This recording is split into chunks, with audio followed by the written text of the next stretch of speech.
But what's happening through Reimagine is a willingness to talk about things that we generally would like to avoid, either because they're not nice or unpleasant. And one of the ways that you use to talk about difficult things is, of course, your incredibly insightful sense of humor. This is a slide of me. I'm about 9 years old. I'm surrounded by other books, everything you always wanted to know about scurvy, but were afraid to ask, A Child's Garden of Maladies, Lockjaw Monthly. This picture makes me laugh a little bit because, to most of the world, it was around 1960. To my parents, it was, I think, 1938. This is how they dressed when they went to the beach. They're probably in their late 80s at this point, and they're still living independently. And I'm saying, so do you guys ever think about things? What kinds of things? Things. Plans.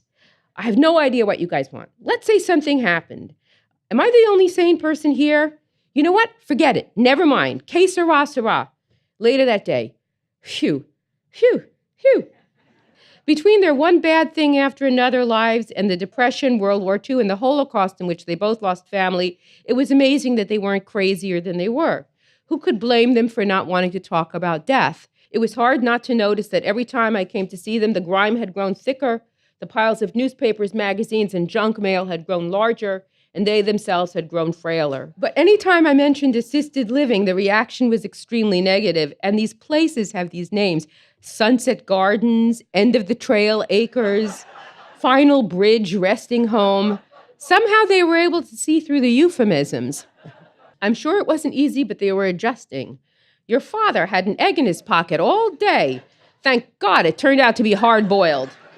She was in hospice, and at this point, there was no more communication. And I would go, and I did not know what else to do, so I drew her.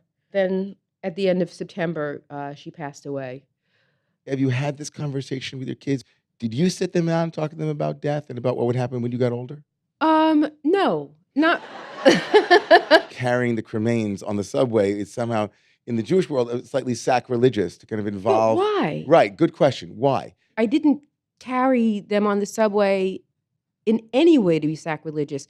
I felt like they rode the subway, and writing a kind of hallmarky kind of card version would have been very sacrilegious to me, to lie about it.